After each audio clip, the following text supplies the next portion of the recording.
مغرب کا وقت تھا، ہم سب سہیلیاں چھپن چھپائی کھیل رہی تھیں، ہمیں بہت زیادہ مزہ آ رہا تھا۔ اس وقت میں میٹرک میں تھی، بے فکری کا زمانہ تھا، کسی بات کی پریشانی تھی نہ تنگی تھی، اور اس وقت کا ماحول بھی آج کے ماحول سے بہت مختلف تھا۔ بیٹیاں سب کی سانجھی تھیں، سادگی کا زمانہ تھا، دلوں میں محبت ابھی آباد تھی۔ ہم سب سہیلیوں کے گھر ساتھ ساتھ جڑے ہوئے تھے۔ ہمارے گھر کے ساتھ ہی ایک کھلا میدان تھا، یہاں پر ایک برگد کا درخت تھا اور اس کے علاوہ بہت سے درخت تھے۔ برگد کا درخت سب سے پرانا تھا۔ میں اپنی پیدائش کے وقت سے ہی اس درخت کو دیکھ رہی تھی اور بچپن سے ہی اس پر جھولا جھولتی ہوئی آ رہی تھی۔ اس درخت سے مجھے بہت زیادہ انسیت تھی۔ اب میں اپنی آنکھوں پر پٹی باندھ کر اپنی سہیلیوں کو پکڑنے کی کوشش کر رہی تھی۔ اچانک مجھے ایسے لگا جیسے میں کسی کے چٹان کے ساتھ ٹکرا گئی ہوں۔ میرے سر پر چوٹ آئی تھی۔ میں نے فوراً اسے اپنی آنکھوں سے پٹی ہٹا کر دیکھا۔ سامنے دیکھ کر حیران رہ گئی۔ میرے سامنے کچھ بھی نہیں تھا۔ پھر وہ کیا چیز تھی جس کے ساتھ میں ٹکرائی تھی؟ میں ابھی تک اپنا سر سہلا رہی تھی، بری طرح سے سر میں درد ہو رہا تھا۔ میری سہیلیاں مجھے کہنے لگیں، تم نے کھیل میں بے ایمانی کی ہے، دوبارہ سے ہم لوگوں کو پکڑو۔ مگر امی نے مجھے پکڑ لیا۔ علینا، گھر آ جاؤ، مغرب کا وقت ہو گیا ہے، تمہارے بابا گھر آنے والے ہوں گے، غصہ کریں گے۔ میں فوراً سے گھر کی جانب لپکی۔ مجھے بابا سے بہت ڈر لگتا تھا۔ میری سہیلیاں مجھے پکارتی ہی رہیں مگر میں نے ان کی سنی انسنی کر دی۔ جب میں گھر آئی تو تھوڑی دیر کے بعد بابا آ گئے تھے۔ ساتھ بیٹھ کر میں نے کھانا کھایا، پھر اپنے کمرے میں آ کر کتابیں اٹھا لیں۔ میرے پیپر سر پر تھے۔ اسکول سے آنے کے بعد میں اپنے دوستوں کے ساتھ کھیلتی رہتی تھی اور پڑھنے کا وقت میں رات کو ہی نکالتی تھی۔ ہمارے گاؤں میں اس وقت لڑکیوں کے پڑھنے کا اتنا زیادہ رواج نہیں تھا، نہ ہی مجھے گھر سے ہر وقت پڑھنے کی تاکید کی جاتی تھی۔ میرے ابا میٹرک پڑھے ہوئے تھے، وہ تعلیم کی اہمیت کو پھر سمجھتے تھے، مگر امی اور دادو کو یہ پڑھائی کرنا سر کھپائی کرنے کے مترادف لگتا تھا۔ دادو جب مجھے پڑھتے ہوئے دیکھتی تھی، کیا تم یہ موٹی کتاب ہر وقت اٹھائے رکھتی ہو؟ کبھی اپنی بوڑھی دادی کے پاس آ کر بیٹھ جایا کرو۔ تب میں ان کے پاس بیٹھ جایا کرتی تھی اور دونوں بہت ساری باتیں کیا کرتی تھیں۔ ہم دو ہی بہنیں تھیں، بھائی ہمارا بہت چھوٹا تھا۔ دادی ہم تینوں بہن بھائیوں میں سب سے زیادہ مجھ سے پیار کیا کرتی تھیں۔ وہ اکثر مجھے اپنے اور دادا جان کی جوانی کے قصے سنایا کرتی تھیں۔ ان قصوں میں کبھی کبھی ماورائے قصے بھی شامل ہو جایا کرتے تھے۔ امی اکثر دادو کو اس بات پر ٹوکا کرتی تھیں کہ ان کے ساتھ اس طرح کی باتیں مت کیا کریں، یہ ڈر جائیں گی، مگر مجھے سب سے زیادہ دلچسپی انہی قصوں میں محسوس ہوتی تھی۔ مجھے جنات اور ان سے جڑی ہوئی کہانیاں سننے کا بہت شوق تھا۔ میں ہر روز رات کو دادو کے پاس لیٹ جایا کرتی تھی اور ان سے کہانیاں سنا کرتی تھی۔ ایک قصہ دادو مجھے اکثر سنایا کرتی تھی اور یہ مجھے بہت زیادہ پسند تھا۔ وہ بتاتی ہیں کہ ایک بار وہ دادا ابو کے ساتھ اپنی امی کے گھر سے واپس آ رہی تھی۔ انہوں نے دیکھا کہ روڈ پر بہت زیادہ تعداد میں سائیکلوں پر لوگ سفر کر رہے ہیں۔ اس وقت سائیکل کو ہی سواری کے لیے عام طور پر استعمال کیا جاتا تھا، مگر رات کے وقت اتنے لوگوں کو سفر کرتے دیکھ کر دادو حیران رہ گئی تھی۔ دادا ابو نے اس وقت کچھ نہیں کہا، وہ خاموش ہو گئے تھے، مگر اس کے بعد دادو اکثر رات کو سوتے ہوئے ڈرنے لگی تھیں۔ انہیں اپنے گھر میں بہت سارے لوگ چلتے پھرتے دکھائی دینے لگے تھے۔ یہ لوگ انہیں ڈراتے نہیں تھے، نہ ہی انہیں تنگ کرتے تھے، نہ ہی انہیں کسی قسم کا نقصان پہنچاتے تھے۔ اس کے باوجود دادو ان سے خوف کھاتی تھیں۔ وہ پوری رات کمرے کی لائٹ آن کر کے رکھتی تھیں۔ اس کے بعد دادا ابو نے انہیں اپنے پیر و مرشد سے دم کروایا تھا، ان سے تعویذات لے کر دیے تھے۔ اس کے بعد میری دادو نے ڈرنا بند کر دیا تھا اور وہ اس قصے کے علاوہ دادا ابو کا بھی ایک قصہ سنایا کرتی تھی۔ ایک بار میرے دادا ابو قریبی گاؤں میں اپنے دوست کی شادی پر گئے ہوئے تھے اور واپسی پر انہیں دیر ہو گئی تھی۔ گھر میں جلدی پہنچنے کی غرض سے وہ جنگل کے بیچ میں سے گزر کر آ گئے تھے۔ یہ راستہ نسبتاً شارٹ کٹ تھا۔ میرے دادا ابو سائیکل پر سوار تھے۔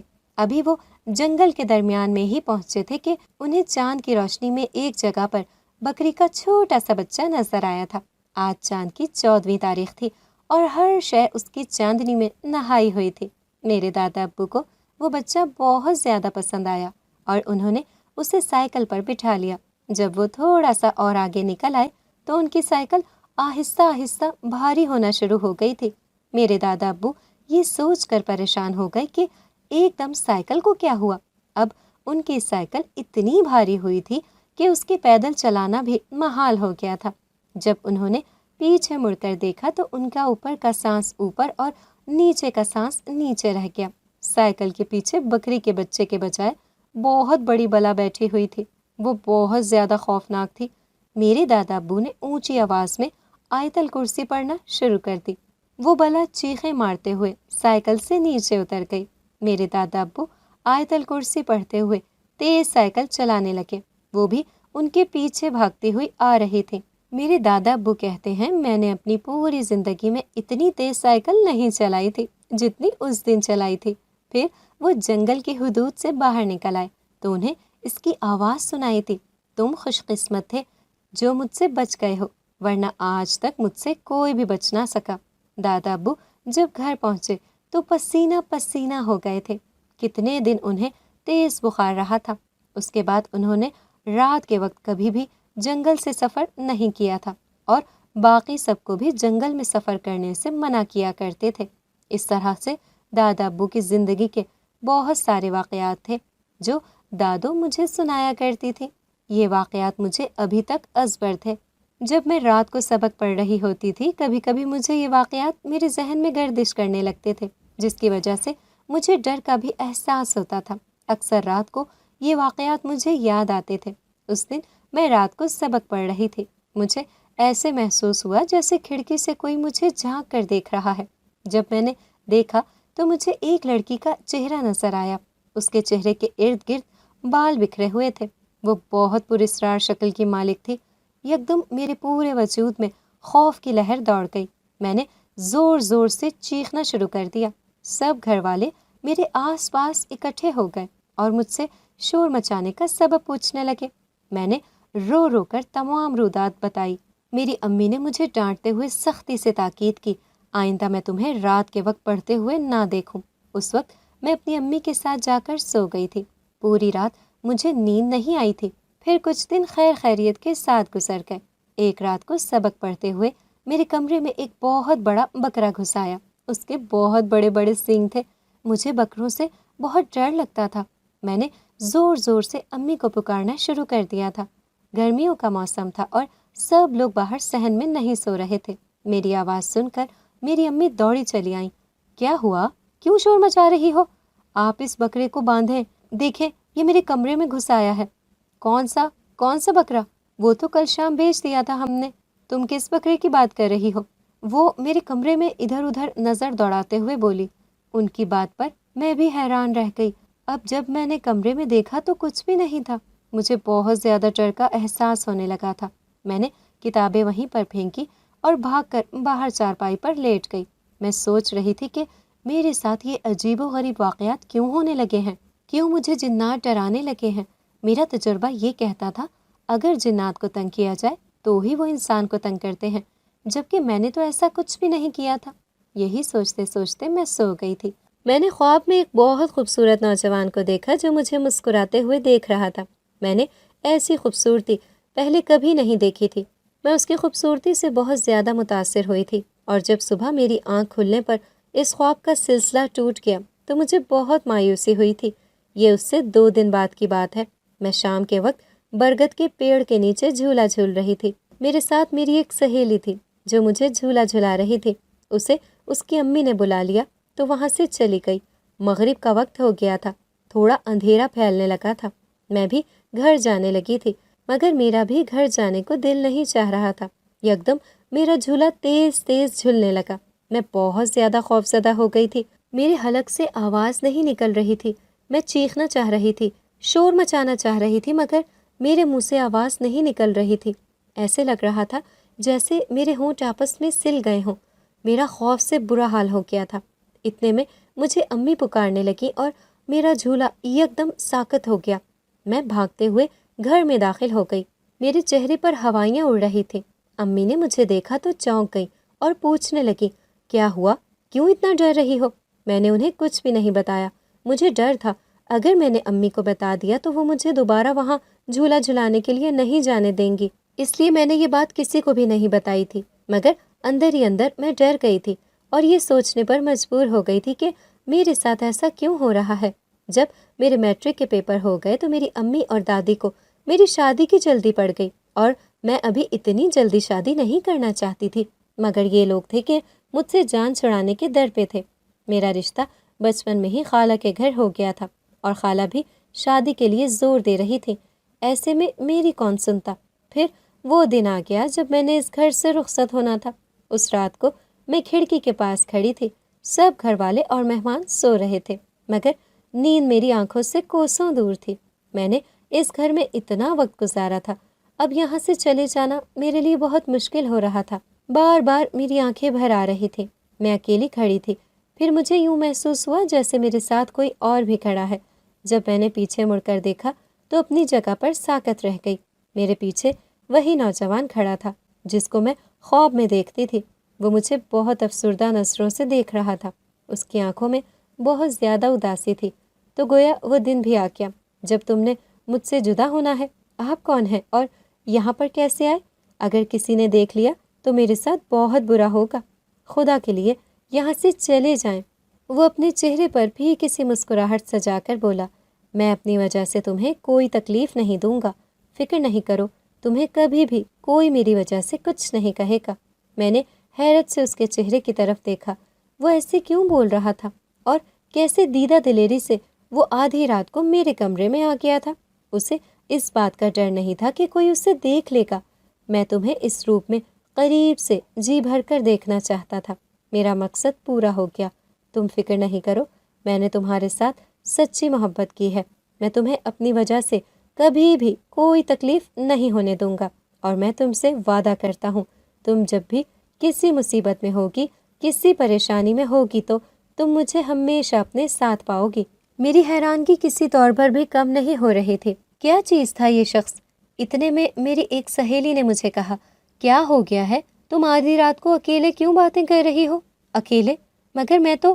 جب میں نے پیچھے مڑ کر دیکھا تو وہاں پر کوئی بھی نہیں تھا۔ میں یکدم ساکت رہ گئی۔ تو کیا وہ میرا وہم تھا، وہ میرا خیال تھا جو مجسم ہو کر میرے سامنے آ گیا تھا؟ جو بھی تھا، میں الجھ کر رہ گئی تھی۔ اس کی بات مجھے الجھانے کے لیے کافی تھی، سمجھ نہیں پا رہی تھی کہ وہ کیا تھا۔ پھر اگلے دن میں رخصت ہو کر اپنے سسرال میں آ گئی تھی۔ کچھ دنوں کے بعد میری زندگی معمول پر آ گئی تھی۔ اب میں نے گھر میں خالہ کا ہاتھ تو بٹانا شروع کر دیا تھا۔ اس گھر میں ہم دو ہی عورتیں تھیں۔ سسرال میں مجھے کسی قسم کا کوئی مسئلہ نہیں تھا۔ خالہ میری ماں سے بڑھ کر میرا خیال رکھتی تھی، مجھ سے بہت پیار کرتی تھی، اور شوہر تھا ہی میرا دیوانہ۔ اسے نہ میرے علاوہ نہ کچھ نظر آتا تو نہ کچھ دکھائی دیتا تھا۔ میں اس کی محبت پر بہت نازا تھی۔ کبھی کبھی مجھے وہ شخص یاد آتا تھا اور میں اکثر سوچتی تھی کہ وہ کون تھا۔ اس کے بعد وہ کبھی میرے سامنے نہیں آیا تھا اور نہ ہی میرے ساتھ دوبارہ خوفناک واقعات کا سلسلہ شروع ہوا تھا۔ بہت سکون سے زندگی گزر رہی تھی۔ شادی کو 3 سال کا عرصہ ہو چکا تھا۔ مجھے اولاد کی بہت زیادہ خواہش تھی۔ میں نے ایک دائی سے جب چیک اپ کروایا تو اس نے مجھے کہا کہ تم بانجھ ہو اور کبھی ماں نہیں بن سکتی۔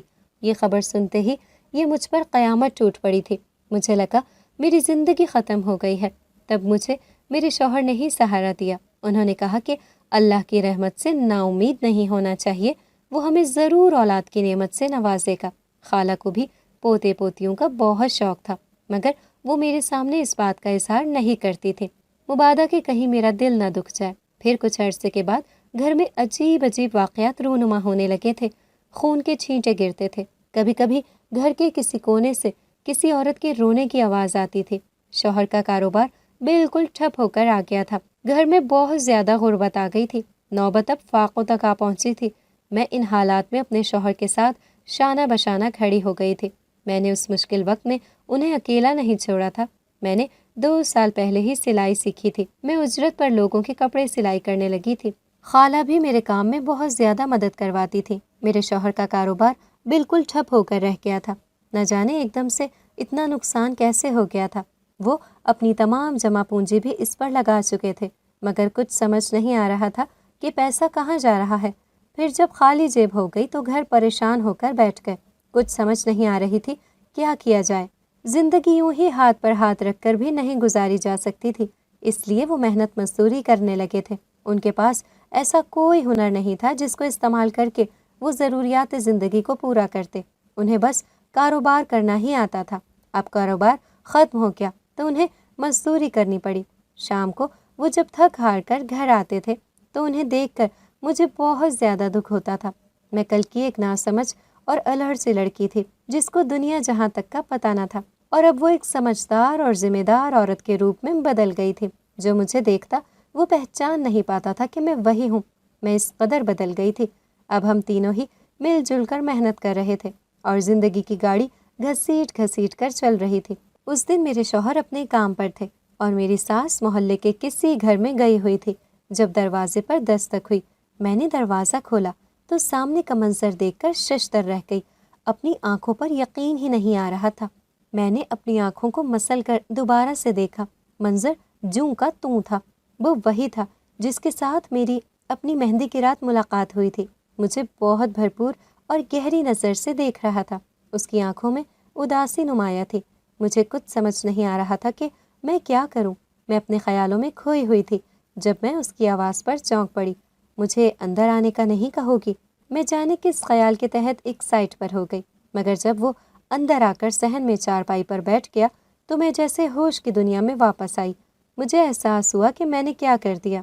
اگر اوپر سے خالہ آ گئی تو کیا کہیں گی کہ یہ کون ہے؟ وہ جیسے میری حالت کو سمجھ رہا تھا۔ وہ ہلکے سے مسکرایا۔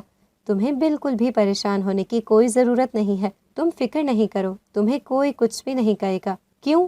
میرے منہ سے بے اختیار نکلا۔ کیونکہ مجھے تمہارے علاوہ اور کوئی بھی نہیں دیکھ سکتا۔ تمہاری طرح آدم ذات نہیں ہوں، میں ایک جن ہوں، مگر پریشان نہیں ہو، میں ایک مسلمان اور اچھا خاصا نیک جن ہوں۔ تمہیں کوئی بھی کسی قسم کی تکلیف نہیں پہنچاؤں گا۔ میں یہ سن کر ڈر گئی تھی۔ مجھے ایک دم اپنے ساتھ ہونے والے واقعات یاد آنے لگے تھے جن کی وجہ سے میں بہت زیادہ ڈر گئی تھی۔ تو میرے ساتھ جو خوفناک واقعات ہوئے تھے اس کے ذمہ دار تم ہو؟ نہیں، ادھر میرے سامنے آ کر بیٹھو، میں تمہیں تفصیل سے ساری بات بتاتا ہوں۔ میں کسی معمول کی طرح اس کے سامنے آ کر بیٹھ گئی۔ تم جانتی ہو، ایک بار چھپن چھپائی کھیلتے ہوئے تم کسی سے ٹکرا گئی تھی۔ تمہیں یوں محسوس ہوا تھا کہ تم کسی سخت چیز کے ساتھ ٹکرائی ہو۔ ہاں، مجھے وہ دن یاد آ گیا تھا۔ میں نے اسبات میں سر ہلایا۔ میرا وہ دن تمہاری دنیا میں پہلا دن تھا۔ میں اس دنیا میں اپنے دوست کی وجہ سے آیا تھا۔ تمہیں دیکھا تھا، تمہیں دیکھتے ہی میں تم پر عاشق ہو گیا تھا۔ تمہارا معصومانہ انداز، بچوں جیسی ادائیں مجھے تمہارا دیوانہ بنا گئی تھی۔ میں نے تمہیں دیکھا تو تب مجھے وہ شرارت سوجھی تھی۔ میں تمہارے سامنے آ کر کھڑا ہو گیا تھا، تب تم مجھ سے ٹکرائی تھی، مگر بعد میں تمہیں اپنی پیشانی مسلتے ہوئے دیکھ کر مجھے پشیمانی کا احساس ہوا تھا۔ بعد میں نے خود کو ٹوکا کہ میں یہ کیوں شرارت پر آمادہ ہوا تھا۔ میں تمہاری وجہ سے تمہاری دنیا میں رہ گیا تھا۔ میں ہر وقت تمہیں دیکھتا رہتا تھا۔ مجھے اس بات کا بھی خیال نہیں رہا کہ مجھے اپنی دنیا میں واپس بھی جانا ہے۔ میرے پیچھے میری منگیتر بھی اس دنیا میں آ گئی تھی۔ جب اسے یہ پتہ چلا کہ میں تمہارا عاشق بن گیا ہوں تب وہ تمہاری دشمن بن گئی تھی، اور تمہارے ساتھ جو خوفناک واقعات ہوئے تھے وہ میری منگیتر کی ہی کارستانی تھی۔ وہ تمہیں ڈرانا چاہتی تھی، مگر وہ جب بھی تمہیں تنگ کرنے کے لیے تمہارے پاس آ گئی تھی تو میں بھی فوراً سے پہنچ جاتا تھا اور اسے وہاں سے لے جاتا تھا۔ اس نے مجھ سے وعدہ لیا، اگر میں دنیا سے چلا جاؤں اور تمہیں دیکھنا چھوڑ دوں تو وہ بھی اس دنیا سے چلی جائے گی اور تمہیں تنگ کرنا چھوڑ دے گی۔ مجبوراً پھر تمہارے لیے مجھے یہ فیصلہ کرنا پڑا۔ مجھے پھر اپنی دنیا میں واپس جانا پڑا، مگر کبھی کبھی میں تمہیں دیکھنے کے لیے آ جایا کرتا تھا اور اپنی نظروں کی پیاس بجھا کے میں فوراً ہی واپس چلا جاتا تھا۔ رفتہ رفتہ کتنا ہی عرصہ بیت گیا تھا، پھر جب تمہاری شادی ہوئی تب میں خود کو روک نہیں پایا تھا اور تمہارے سامنے آ گیا تھا۔ وہ اپنی بات مکمل کر کے خاموش ہو گیا تھا۔ تو اب جو میرے ساتھ جو واقعات ہو رہے ہیں، ہمارے گھر میں خون کے چھینٹے گرتے رہے ہیں، گھر میں بے برکتی آ گئی ہے، اس سب کی ذمہ دار بھی کیا آپ کی منگیتر ہے؟ ارے نہیں، یہ تو میں تمہیں بتانے والا ہوں۔ تم ایک مسئلے میں پھنس چکی ہو۔ اگر تمہیں یاد ہو تو میں نے تمہیں کہا تھا تم جب بھی کبھی کسی مصیبت میں مبتلا ہو گئی تو میں تمہیں بچانے کے لیے آ جاؤں گا۔ تم پر تمہاری ایک رشتہ دار جادو کروا رہی ہے، وہ حسد کرتی ہے، اور یہ جو کچھ بھی ہوا ہے یہ اس کے جادو کی وجہ سے ہوا ہے۔ یہ سن کر میں حیرت زدہ رہ گئی تھی۔ وہ بھلا ایسا کیوں کرنے لگی؟ وہ تمہارے شوہر کو پسند کرتی تھی اور اس کے ساتھ شادی کرنا چاہتی تھی۔ وہ ابھی تک کنواری ہے۔ تمہارے جتنے بھی برے حالات ہوئے ہیں وہ سب اسی جادو کی وجہ سے ہوئے ہیں۔ وہ چاہتی ہے تمہارا شوہر تم سے بیزار ہو کر تمہیں چھوڑ دے اور اس کا راستہ صاف ہو جائے اور وہ اس کے ساتھ شادی کر لے، اس کے لیے مجھے کیا کرنا ہوگا؟ سب سے پہلے تو میں تمہیں اپنی دنیا میں لے کر جاؤں گا، اپنی دادوں کے پاس۔ تمہارے بانجھپن کا علاج میری دادوں کے پاس ہے، انشاءاللہ تعالیٰ تم بالکل ٹھیک ہو جاؤ گی۔ رات سب کے سونے کے بعد میں اس کی دنیا میں آ گئی تھی۔ ہم دونوں اس وقت ایک اڑنے والے گھوڑے پر سوار تھے۔ مجھے یہ سفر اتنا پسند آ رہا تھا، میرا دل کر رہا تھا یہ وقت ہی تھم جائے۔ اپنی اس بچگانہ خواہش پر مجھے خود بھی ہنسی آ گئی۔ ایسے بھلا کہاں ممکن تھا؟ جب میں جنات کی دنیا میں آئی تو یہ دنیا مجھے اپنی دنیا سے بہت مختلف لگی تھی۔ یہ لوگ ہم لوگوں جیسے ہی تھے، مگر اس کے باوجود ان کے رہن سہن ہمارے رہن سہن میں بہت فرق تھا۔ ان لوگوں نے میری بہت زیادہ خاطر مدارت کی تھی۔ پھر اس کے بعد 3-4 بوڑھی عورتیں مجھے ایک کمرے میں لے گئیں اور تیل سے میرے پیٹ کا مساج کرنے لگیں۔ ان کے مساج کرنے سے مجھے بہت زیادہ سکون مل رہا تھا۔ ٹھنڈک کی لہر میری روح میں سرایت کر رہی تھی، میرے وجود میں سکون اتر رہا تھا۔ مجھے نیند آ گئی اور میں وہیں پر سو گئی۔ پھر جب میری آنکھ کھلی تو صبح ہو چکی تھی اور میں اپنے گھر پر تھی۔ میں آج خود کو بہت ہلکا پھلکا محسوس کر رہی تھی۔ پھر اگلی رات وہ جنزادہ میرے پاس پھر سے آیا تھا۔ اس نے مجھے پڑھنے کے لیے ایک وظیفہ دیا تھا۔ وظیفے کے پڑھنے کے لیے مجھے نماز کی پابندی کرنی تھی، ہر وقت باوضو رہنا تھا اور چلتے پھرتے اس کا ورد کرتے رہنا تھا۔ ساتھ مجھے صدقہ خیرات کی بھی پابندی کرنی تھی، تبھی میں اس وظیفے سے فائدہ اٹھا سکتی تھی۔ یہ وظیفہ سورہ یاسین کی ایک آیت کا تھا اور اس آیت کو میں نے تمام نمازوں کے ساتھ مخصوص تعداد میں ورد کرنا تھا اور وضو حالت میں اس کا کھلا ورد کرنا تھا۔ چند دن ہی گزرے تھے، مجھے اس وظیفے کے عجائبات نظر آنے لگے۔ میں نے اپنی سلائی کے پیسوں سے ایک کمیٹی ڈالی ہوئی تھی۔ میری کمیٹی نکلی تو میں نے یہ پیسے شوہر کے حوالے کیے اور کچھ پیسے ادھار لے کر انہیں کہا کہ وہ اللہ کا نام لے کر پھر سے کاروبار شروع کریں۔ اللہ نے چاہا تو ضرور برکت ڈالے گا اور تنگی کو آسانی میں بدل دے گا۔ اللہ پاک نے ہماری سن لی تھی، ہماری تمام تنگیاں اور پریشانیاں دور ہو گئی تھی۔ رفتہ رفتہ گھر میں خوشحالی آ رہی تھی اور 3 مہینے کے بعد مجھے ماں بننے کی خوشخبری بھی ملی تھی۔ خوشی کے مارے میرے پاؤں زمین پر نہیں ٹک رہے تھے۔ میں نے اپنے وظیفے کا ورد کرنا نہیں چھوڑا تھا اور میرے سے وظیفے سے جادو کی کاٹ بھی ہو گئی تھی اور وہ جادو اس کروانے والی پر پلٹ گیا تھا۔ وہ میرے پاس آ کر مجھ سے معافی مانگنے لگی تھی۔ میں نے اسے معاف کر دیا اور اس سے وعدہ لیا کہ آئندہ وہ کسی قسم کا کوئی گندا عمل نہیں کرے گی۔ اس نے مجھ سے وعدہ کر لیا اور گناہوں سے توبہ طائب کر لی۔ پھر اس نے بھی ایک اچھے سے لڑکے سے شادی کر لی اور اپنی دنیا بسا لی۔ میں نے بھی شکر کیا کہ میری جان چھوٹ گئی، مگر میں نے اس وظیفے کا ورد کرنا نہیں چھوڑا تھا۔ میری روحانیت کمال درجے کو پہنچ گئی تھی۔ مجھ پہ انکشافات ہونے لگے تھے، مجھ پر نئے نئے دروا ہونے لگے تھے۔ پھر میری گود میں میرا بیٹا آ گیا تھا۔ بہت زیادہ خوش تھی، باقی دنیا کا تو جیسے مجھے ہوش ہی نہیں رہا تھا۔ اس دن جنزادہ ثقلین مجھ سے ملنے آیا تھا اور اس نے مجھ پر ایک نیا انکشاف کیا۔ اس وظیفے کی برکت سے میرے بیٹے میں بھی بہت زیادہ روحانیت آ گئی تھی۔ اس نے بڑا ہو کر بہت سے کالی طاقتوں کا مقابلہ کرنا تھا اور ان کا صفحہ ہستی سے نام مٹانا تھا۔ یہ سن کر مجھے بہت زیادہ خوشی ہوئی، مگر ثقلین کی اگلی بات سن کر میں پریشان ہو گئی تھی۔ اس نے کہا مجھے اپنے بیٹے کی بہت زیادہ حفاظت کرنے کی ضرورت ہے، کیونکہ وہ کالی طاقتیں اس کی دشمن بن چکی ہیں۔ جب تک یہ 12 سال کا نہیں ہو جاتا تب تک اس کی روحانی قوت بیدار نہیں ہوگی اور تب تک مجھے اس کا ہر طرح سے خیال رکھنا ہوگا۔ میں اپنے بیٹے کا بہت زیادہ خیال رکھتی تھی، ایک پل بھی اسے اپنی نگاہوں سے اوجھل نہیں ہونے دیتی تھی اور ہر وقت اسے دعاؤں کے حصار میں لیے رہتی تھی۔ اس حصار کی وجہ سے وہ تمام کالی طاقتوں سے محفوظ تھا۔ میں نے اب لوگوں کا چھوٹا موٹا علاج کرنا بھی شروع کر دیا تھا۔ اگر کسی کو نظر بد تعویذات کے اثرات یا کسی بھی قسم کے ڈر خوف کا معاملہ ہوتا تو میں اس کو دم کر دیا کرتی تھی۔ میری دعاؤں میں بھی بہت زیادہ تاثیر آ گئی تھی۔ لوگ مجھ سے دعا کروانے کے لیے میرے پاس آیا کرتے تھے۔ یہ ان دنوں کی بات ہے، ہمارے محلے میں ایک نئی فیملی شفٹ ہوئی تھی۔ اس فیملی میں ایک نوجوان لڑکی تھی۔ یہ لوگ اس گھر میں شفٹ ہو گئے تھے۔ اس میں ایک بہت پرانا شاہتوت کا درخت تھا۔ اس درخت پر ایک جن رہتا تھا۔ وہ ایک مسلمان جن تھا۔ وہ اپنے کام سے کام رکھتا تھا، کسی کو بھی تنگ نہیں کرتا تھا۔ مجھ پر جب سے کشف کی حالت واضح ہوئی تھی میں اس جن کو اکثر ہی دیکھتی تھی، مگر کبھی مخاطب کرنے کی ضرورت محسوس نہیں کی تھی۔ وہ لڑکی بے تحاشا خوبصورت تھی۔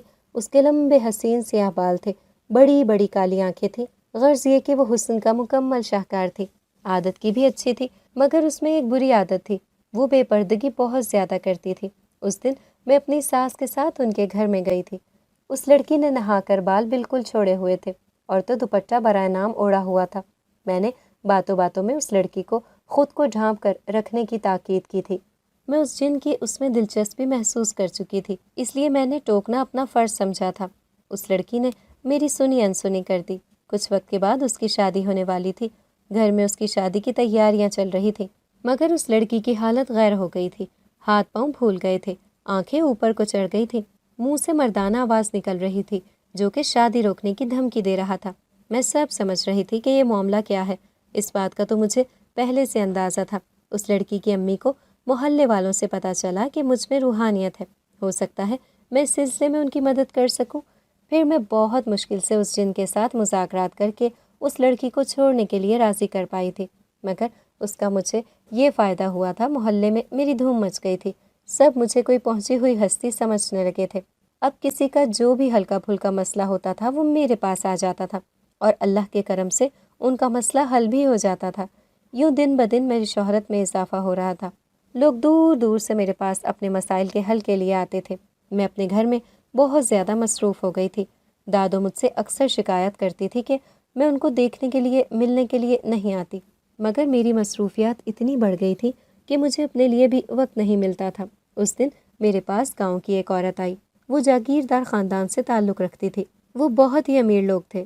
ان کے ساتھ پچھلے کئی سالوں سے مسائل چل رہے تھے۔ انہوں نے کتنے ہی لوگوں سے علاج کروایا، کتنے عاملوں بابوں کے پاس دھکے کھائے، کتنے پیروں فقیروں کو گھر میں بھی لے کر آئے، مگر ان کا مسئلہ حل نہیں ہوا۔ وہ بہت زیادہ خوف کے عالم میں زندگی گزار رہے تھے۔ ان کے گھر میں کھلونے رات کو خود بخود چلنے لگتے تھے، خون کی بارش ہونے لگتی تھی اور ان کی ایک بیٹی کے منہ سے لوہے کے بلیڈ نکلتے تھے، جس کی وجہ سے وہ بہت تکلیف دہ زندگی گزار رہی تھی۔ آئے دن اس خاندان میں کسی نہ کسی کا ایکسیڈنٹ ہوا رہتا تھا۔ کبھی کبھی ان کے گھر میں خون کی بارش بھی ہونے لگی تھی، مالی نقصان ہونے لگتا تھا۔ غرض یہ کہ بہت ہی مشکل زندگی بن گئی تھی ان لوگوں کی۔ میں اپنے بیٹے سفیان کو اپنے ساس کے پاس چھوڑ کر اس عورت کے ساتھ اس کی حویلی میں آ گئی تھی، اور حویلی میں آنے کے بعد مجھے احساس ہوا تھا کہ یہاں پر بہت زیادہ گڑبڑ ہے۔ اس حویلی میں 3 خاندان آباد تھے اور یہ تینوں آپس میں بھائی تھے۔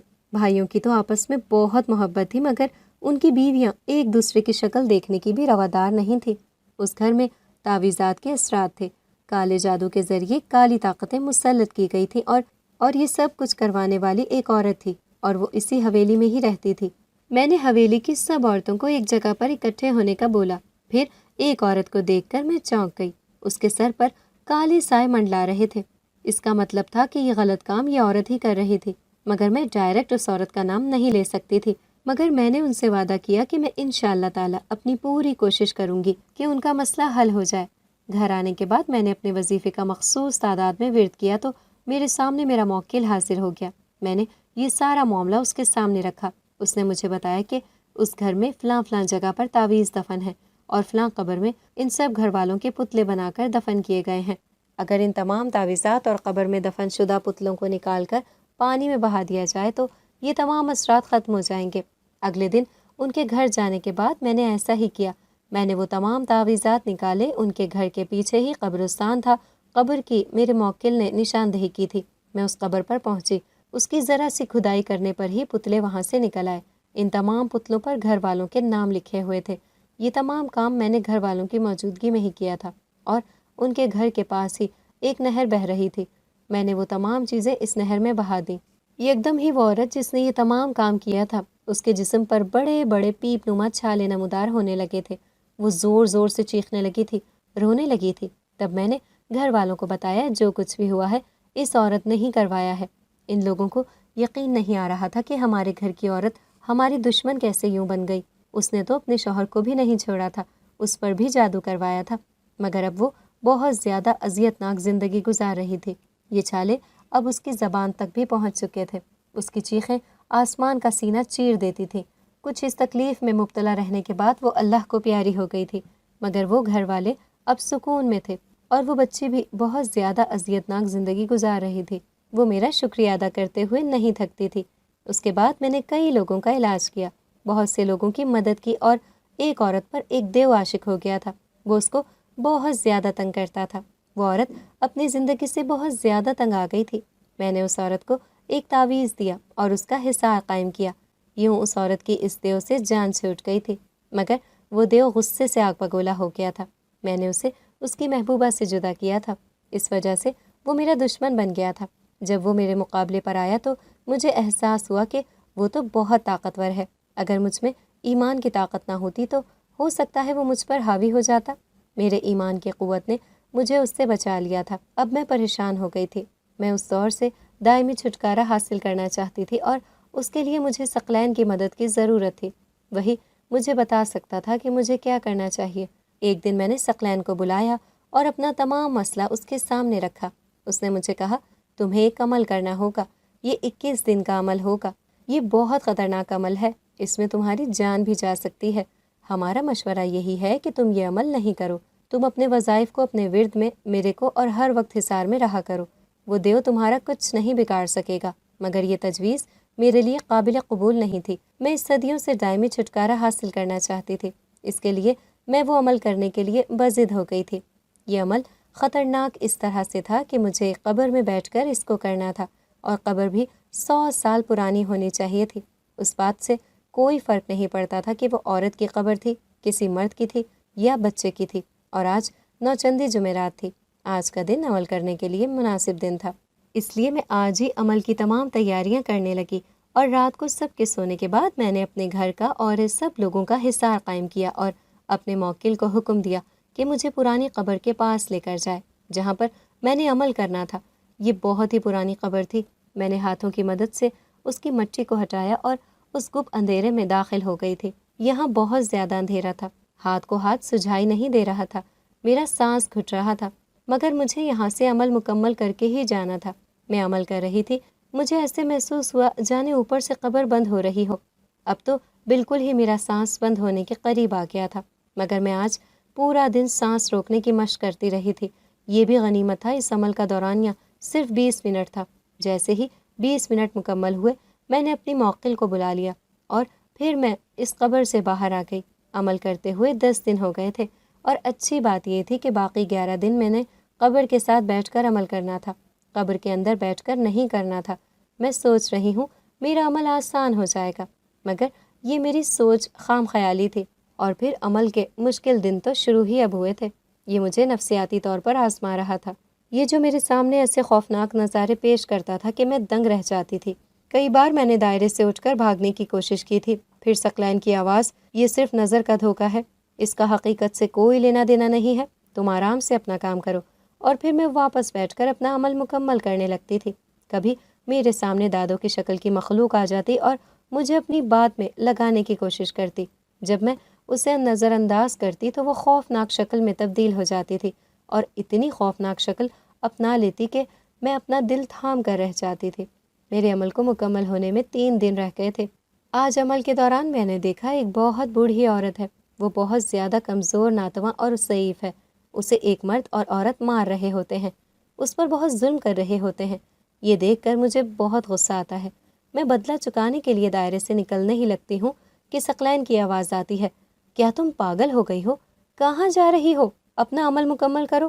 میں کتنی بار بتاؤں کہ یہ نظر کا دھوکہ ہے، اس کا حقیقت کے ساتھ کوئی لینا دینا نہیں ہے۔ یہاں سے باہر نکلی تو ماری جاؤ گی۔ میں چپ کر کے وہیں بیٹھ گئی، اپنا عمل مکمل کرنے لگی۔ جب ان تینوں نے دیکھا تو مجھ پر ان کا کوئی خاطر خواہ اثر نہیں پڑ رہا تو غصے میں آ گئے اور ہذیان بکنے لگے۔ میں نے شکر ادا کیا کہ میں دائرے سے باہر نہیں گئی تھی۔ اگلے دن عمل کے دوران میں نے دیکھا ایک بہت بوڑھا شخص ہے، اس کی کمر جھکی ہوئی ہے، ایک ہاتھ میں لاٹھی پکڑی ہوئی ہے، اور دوسرے بازو میں اس نے میرا بیٹا اٹھایا ہوا ہے۔ وہ چلتے چلتے میرے سامنے آ کر رک جاتا ہے۔ اتنے میں ایک بڑا سا چیل نما پرندہ آتا ہے اور وہ بچہ چھین کر بھاگنے لگتا ہے۔ وہ بوڑھا مجھ سے کہتا ہے، تمہیں اپنا عمل مکمل کرنا ہے یا پھر اپنے بچے کو بچانا ہے۔ وہ چیل تو تمہارے بچے کو کھا جائے گا، پھر تم کیا کرو گی؟ تم ایسا کرنا، اس کے بعد بھی اپنا عمل مکمل کرتی رہنا اور پھر اپنے بیٹے سے ہاتھ دھو بیٹھنا۔ مگر میں جانتی تھی یہ سب نظر کا دھوکہ ہے، یہ سب مجھے بھٹکانے کی سازش ہے۔ جب اس بوڑھے نے یہ دیکھا کہ میں اس پر توجہ نہیں دے رہی تو وہ ایک دم سے غصے میں آ گیا اور زور سے چلانے لگا۔ اب وہ رفتہ رفتہ اپنی شکل تبدیل کر رہا تھا اور میرے سامنے وہ دیو کھڑا تھا، اس کا سر آسمان کو چھو رہا تھا۔ میں نے اسے نظر انداز کر دیا اور اپنا عمل مکمل کرتی رہی۔ پھر وہ دیو وہاں سے غائب ہو گیا۔ اگلے دن میرے عمل کا آخری دن تھا۔ آج آسمان سے خون کی بارش برس رہی تھی۔ میں پوری بارش میں بھیگ گئی تھی۔ سردی میرے وجود کو کاٹتی ہوئی ہڈیوں میں اتر رہی تھی۔ ٹھنڈ سے میرا برا حال ہو رہا تھا، مگر آج آر یا پار کا معاملہ ہونا تھا۔ اتنے کشت اٹھانے کے بعد جب میں اپنی منزل کے قریب پہنچ چکی تھی، پھر میں واپس کیسے پلٹ کر آ جاتی؟ اس دیو نے مجھے آج ڈرانے کی ہر ممکن کوشش کی تھی، میرے خوابوں پر مسلط ہونے کی بھرپور کوشش میں تھا، مگر اسے اس کے مقصد میں ناکامی ہوئی تھی۔ بالآخر جیت میری ہوئی اور وہ دیو میرے قبضے میں آ گیا۔ اب وہ میرا غلام تھا، میرے حکم کا پابند تھا۔ اب وہ میری مرضی کے بغیر 1 انچ بھی نہیں چل سکتا تھا۔ میری طاقتوں میں بھی بہت زیادہ اضافہ ہو گیا تھا۔ میں لوگوں کا کھلے عام علاج کرنے لگی تھی۔ کتنے ہی جادوگروں نے مجھ سے دشمنی پالی تھی۔ میں نے ان کا کاروبار ٹھپ کر کے رکھ دیا تھا۔ میں خود فی سبیل اللہ کام کرتی تھی، کبھی کسی سے 1 پیسہ بھی نہیں لیا تھا۔ مجھے بہت سے لوگوں کی دعائیں حاصل ہو گئی تھیں اور میرے لیے یہ دولت ہر دولت سے بڑھ کر تھی۔ میرا بیٹا بھی اب 5 سال کا ہو گیا تھا۔ اب اسے میں نے اسکول میں داخل کروا دیا تھا اور اسے خود لینے اور چھوڑنے جاتی تھی۔ ایک دن میں چھٹی کے وقت اسے لینے کے لیے گئی تو کتنی دیر میں اسکول کے باہر کھڑی رہی۔ تمام بچے اسکول سے نکل کر جا چکے تھے اور میں بہت زیادہ پریشان ہو گئی تھی کہ ابھی تک میرا بیٹا کیوں نہیں آ رہا۔ پھر اسکول کے اندر داخل ہو گئی۔ ٹیچر اور پرنسپل سے پوچھا تو بھی پریشان ہو گئی، جبکہ چوکیدار کا کہنا تھا کہ میرا بیٹا دروازے کے پاس آیا ہی نہیں اور اس کا بیگ کلاس روم میں پڑا تھا۔ پورا اسکول چھان مارا، قریبی ساری جگہوں کو دیکھ لیا، مگر وہ کہیں بھی نہیں تھا۔ میرے شوہر نے پولیس میں رپورٹ جمع کروا دی تھی۔ پولیس بھی اس کو ڈھونڈ رہی تھی، مگر اس کا کچھ پتہ نہیں چل رہا تھا اور میرا علم بھی اس بارے میں مجھے کچھ بھی نہیں بتا رہا تھا۔ پھر میں نے ثقلین کو بلایا اور اپنا یہ مسئلہ اس کے سامنے رکھا۔ 2 دن گزر چکے تھے۔ 2 دن تک میرے بیٹے کا کوئی پتہ نہیں چلا تھا۔ وہ کہاں ہے؟ میرا صدمے کی وجہ سے برا حال ہو رہا تھا۔ سمجھ نہیں آ رہا تھا کہ کیا کروں۔ مجھے میری ساس، میرے ماں باپ، سب لوگ تسلیاں دے رہے تھے، مگر میرے دل کو کسی صورت بھی قرار نہیں آ رہا تھا۔ 2 دن کے بعد ثقلین واپس آیا۔ اس کے چہرے پر تھکن کے آثار نمایاں تھے۔ اس کا چہرہ دیکھ کر اندازہ ہو رہا تھا کہ وہ لمبی مسافت طے کر کے آ رہا ہے۔ پھر اس نے مجھے نئی زندگی کی نوید سنائی۔ میرے بیٹے کا پتہ چل گیا تھا اور وہ ایک جادوگر کی قید میں تھا۔ جادوگر نے مجھ سے انتقام لینے کے لیے اس کو اغوا کیا تھا اور اسے اغوا کرنے کے بعد پتہ چلا کہ اس میں بہت سی پراسرار قوتیں ہیں۔ ثقلین اس جادوگر کا مقابلہ نہیں کر سکتا تھا کیونکہ وہ ایک جن تھا اور جادوگر کی قید میں بہت سارے جن تھے۔ ثقلین کے لیے اتنے زیادہ جنات کا مقابلہ کرنا آسان نہیں تھا، مگر یہ کام میں کر سکتی تھی۔ میں اپنی پوری تیاری کے ساتھ اس جادوگر کے علاقے میں گئی تھی۔ پہلے اس کے جنات اور موکل نے مجھے علاقے میں گھسنے ہی نہیں دیا، مگر پھر انہیں میدان چھوڑ کر بھاگنا پڑا اور وہ بزدلوں کی طرح وہاں سے بھاگ گئے۔ اب میرا رخ اس بستی کی طرف تھا جہاں پر وہ جادوگر رہتا تھا۔ جو ہی میں بستی میں داخل ہوئی، ایک طرف سے سرخ آندھی آ گئی۔ یہاں ہر چیز کو اپنی لپیٹ میں لیے آگے آگے بڑھ رہی تھی۔ وہ جب میری جانب بڑھی تو میں نے وظیفہ پڑھ کر اس پر پھونک ماری تو اس نے اپنا رخ بدل دیا اور واپس مڑ گئی۔ وہ جہاں جہاں سے گزر رہی تھی تباہی مچا رہی تھی۔ مجھے اس بات کی اس لیے فکر نہیں تھی کیونکہ یہ سارا علاقہ اس جادوگر کا تھا اور یہ سارا نقصان اسی جادوگر کا ہی ہو رہا تھا۔ میں بھی آگے بڑھنے لگی۔ اب وہ جادوگر اپنے ٹھکانے سے نکل کر میرے مقابلے پر آمنے سامنے آ گیا تھا۔ میں اس کا ہر وار اس پر ہی الٹا رہی تھی۔ کافی دیر ہم دونوں میں یہ جنگ جاری رہی۔ جب وہ جادوگر نڈھال ہو چکا تھا تو میں نے اپنا وار اس پر کیا اور میرا وار قاری ثابت ہوا تھا۔ وہ وہیں جاں بحق ہو گیا تھا اور اس کے چیلے بھی وہاں سے بھاگ نکلے تھے۔ میں پھر اس بستی میں داخل ہو گئی۔ جلدی مجھے اس جادوگر کا بھی گھر مل گیا تھا اور وہاں سے میں نے اپنے بیٹے کو بھی ڈھونڈ لیا تھا اور میں گھر کی جانب آ گئی تھی۔ میرا بیٹا بہت زیادہ ڈرا ہوا تھا۔ کتنا وقت میرا اس کا اعتماد بحال کرنے میں گزر گیا تھا۔ اب وہ 12 سال کا ہو چکا تھا، اس لیے اس کی تمام طاقتیں بھی مل گئیں۔ رفتہ رفتہ میں نے اسے ان طاقتوں کا استعمال کرنا سکھایا تھا۔ اب ہم دونوں ماں بیٹا مل کر کالی طاقتوں کا مقابلہ کرتے تھے اور انسانیت کی خدمت کر کے ان سے دعا لیتے تھے